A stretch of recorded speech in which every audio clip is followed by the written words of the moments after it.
आज नवरात्रीचा तिसरा दिवस आणि ही आहे 9 दिवस नवरात्री सिरीज, जिथे मी तुम्हाला आपल्या मिनी ब्लॉगमधून दर दिवशी एका देवीचं दर्शन घडवून देण्याचा छोटासा प्रयत्न करणार आहे। त्यासाठी मी आलो आहे भायखळामधील दगडी चाळीची आई माऊलीचं भव्य दर्शन घ्यायला। येथील सजावट इतकी भव्य आहे, इतकी सुंदर आहे।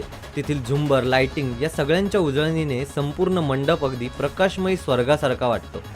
सिंहावर आरूढ झालेलं या देवीचं तेजस्वी रूप सोन्या नाण्यांनी आणि फुलांच्या हारांनी सजलेलं पाहून मन अगदी भक्तिभावनेने भरून जातं।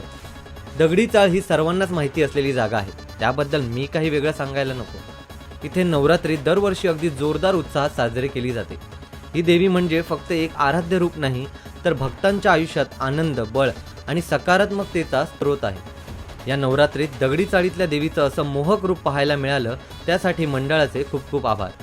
आई माऊलीच्या रूपाचं दर्शन पाहून मन अगदी भक्तीने भरून गेलं। हे आई माऊलीचं रूप तुम्हाला कसं वाटलं ते कमेंटमध्ये नक्की सांगा। आता भेटूया पुढच्या दिवशी एका नवीन अनुभवासह, त्यासाठी फॉलो करायला विसरू नका।